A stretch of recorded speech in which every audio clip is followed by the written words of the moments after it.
உங்களுக்கு வணக்கம். இன்றைக்கி நம்ம கட்சியோட போர்படை தளபதி இடுமோன் கார்த்தியை விசிகா தம்பி குலை மிரட்டல் விடுத்திருக்கார். அதை பற்றி தான் பார்க்க போகிறோம். தம்பி இடுமோன் கார்த்தி ஒன்றும் சொல்ல ஒரு பேட்டியில் என்ன சொல்லியிருக்காருன்னா, அண்ணன் திருமாவளவன் அவர்களை, அதாவது பதவி இல்லாத கருணாநிதி அப்படின்ட்டு, இன்னொரு பதவி இல்லாத கருணாநிதின்னு ஒரு சின்ன வார்த்தை. கருணாநிதி அவ்வளோ கெட்ட வார்த்தையா?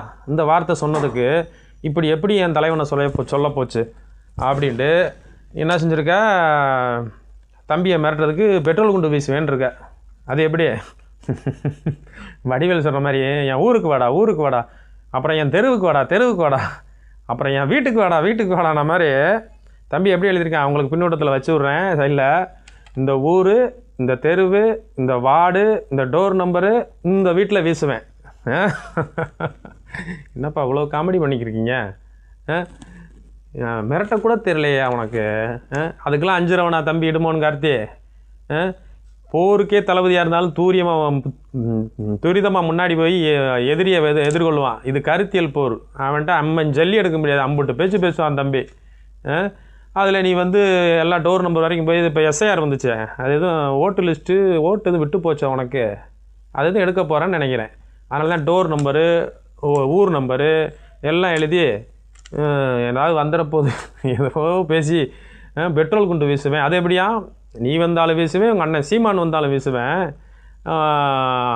எந்த காரில் வரீங்களோ அந்த காரில் வீசுவேன், பார்த்துக்க, எப்போனாலும் வீசாமல் விட மாட்டேன்னு நிறையா கெட்ட வார்த்தை போட்டு பேசியிருக்கேன். அந்த மானே இந்த மானேன்னு போட்டு பேசியிருக்கேன். கருத்தியலை எதிர்கொள்ளுங்க. இப்படியா சும்மா எதாவது போட்டுக்கிட்டு அண்ணன் திருமாவளவன் என்ன செய்கிறாரு? ஏன்னா இந்த வார்த்தை அவ்வளோ கெட்ட வார்த்தையானே? திருமாவளவனே கெட்ட வார்த்தை இருக்க இடத்துல தான் இருப்பார் போலப்போ. என்னண்ணே உன்னை போய் உன்னோட தொண்டனே இப்படி அசிங்கப்படுத்தி விட்டானே. உன் தொண்டனுக்கே பிடிக்க மாட்டேங்குது. கருணாநிதின்ற வார்த்தை அவனுக்கு பிடிக்கல. ஆனால் அந்த இடத்துல நீங்கள் பல வருஷமாக ஒட்டிக்கிட்டு 2 சீட்டு 3 சீட்டுன்னு இருக்கீங்க. என்ன பண்ணுறது? உன் தொண்டனுக்கே பிடிக்கல. கருணாநிதி, இன்னொரு பதவி இல்லாத கருணாநிதின்னு இந்த வார்த்தை சொல்லாத. எனக்கு நான் கள்ளத்தனம் செய்த கருணாநிதி நான் பாடினா என்னங்க இப்படி பண்ணி தொண்டன் இந்தளவுக்கு கொதிச்சிருக்காரு. அவர் எதுவுமே கண்டிக்கலை. தம்பியெல்லாம் பயங்கரமாக ஃபயர் விட்டு பண்ணுறேன். தம்பி வாயாவா தம்பி, எங்கேனாலும் வாப்பா தம்பி, எப்போ நான் வீட்டில் ஃப்ரீயாக தான் இருக்கேன், டைம்லாம் சொல்கிறேன்ற அளவுக்கு நம்ம தம்பி இடுமோன் கார்த்தி தயாராக தான் இருக்கான். இது தேவையில்லாத வேலை. கருத்தியலை எதிர்கொள்ளணும். இது என்ன நீங்கள் அதை வீசுவேன்? தம்பி, ஒருத்தன் பொறுமையாக போகிறான்னா கருத்தியெல்லாம் படிச்சிருப்பான், படித்ததுபடி பேசுவான், பொறுமையாக இருக்கான்னா அவன் எதையும் எதிர்கொள்வான். தன் குடும்பத்தை பார்க்கணும், எதையும் ஒரு நிதானமாக எதிர்கொள்ளணும், விவேகத்தோடு எதிர்கொள்ளணும் தான் பொறுமையாக போகிறது. ஒவ்வொரு வினைக்கும் ஒரு எதிர்வினை உண்டு. ஏன்னா அதனால் நியூட்டன்லாம் போய் படிச்சுட்டு வாங்க. நீங்கள் அதுக்கு சரிப்பட்டு வர மாட்டீங்க. ஏன்னா சும்மா எரிஞ்சிருவேன், பெட்ரோல் குண்டு வீசிடுவேன், அது வீசிடுவேன் அப்படிலாம் பேசாதீங்க. கருத்தியலை எதிர்கொள்ளுங்க. அதேமாரி எங்கள் ஊர் நிலக்கோட்டையில் அதேமாரி தான் வேட்பாளர் அறிமுக கூட்டம் போட்டிருந்தோம். இதே குத்தம் எங்கே நடந்துச்சு.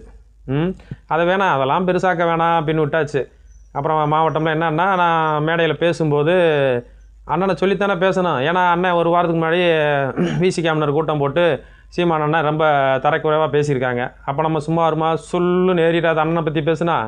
ஏன்னா நம்ம தலைவரை பார்த்ததில்ல, தலைவர் பிரபாகரனை, நமக்கு அண்ணன் தானே தலைவர் பிரபாகரன் மாதிரி சொல்லுன்னு ஏறிடுச்சு. அதனால வேறு தனிப்பட்ட தாக்குதலோ அதெல்லாம் பண்ண அவங்க தாங்க மாட்டாங்க.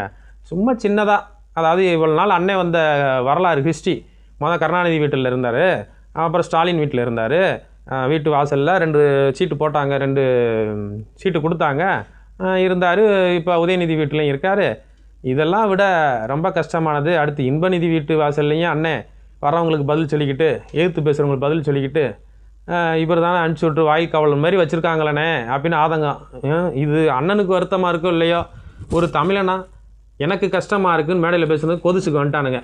கோச்சுக்கு வந்து அதை அப்படி பேச போச்சு. தம்பி நீ மேடையில் பேசுனா காவல்துறை சொன்னது, அவங்களும் மேடையில் பேசுனாங்க, சரியாக போச்சுன்னோன்னே ரொம்ப கொதிச்சானுங்க சின்ன பிள்ளைகளை. அப்புறம் மாவட்டம் கொஞ்சம் அனுபவமுள்ள பொறுப்பாளர் வந்து தடுத்து, இல்லை அதெல்லாம் ஒன்றும் இல்லைன்னு. அந்த மாதிரி கொஞ்சம் படித்து கற்றுக்கிட்டு வாங்க. ஏன்னா கருத்தியெல்லாம் எதிர்கொள்ளுங்க. நீங்கள் அப்படி கெட்ட வார்த்தைனா எதுக்கு மானம் கெட்டு போய் அங்கே இருக்கீங்க? படக்குன்னு வெளியில் வாங்க பார்ப்பான். தன்மான சிங்கம், அதுவும் சீரும் சிறுத்தை. என்னென்னமோ சொல்கிறாரு உங்காலே, அடங்கமறு அத்து மீறுன்னு. அடங்கமறு அத்து மீறு திருப்பி அடி கோபாலபுரத்தில் கூப்பிடப்படு. இப்படி இருந்துக்கிட்டு கருணாநிதி கெட்ட வார்த்தைன்னு சொல்கிறீங்க, அங்கே எதுக்கு ராஜா இருக்கீங்க? வெளியில் வாங்க ராஜா. இதெல்லாம் சரியான போக்கில் கருத்தியலை எதிர்கொள்ளுங்க. பார்ப்போம். பதிவிடுங்கள். வீழ்வது நாமாக இருந்தாட்டும், ஆள்வது தமிழாக இருக்கட்டும். வணக்கம்.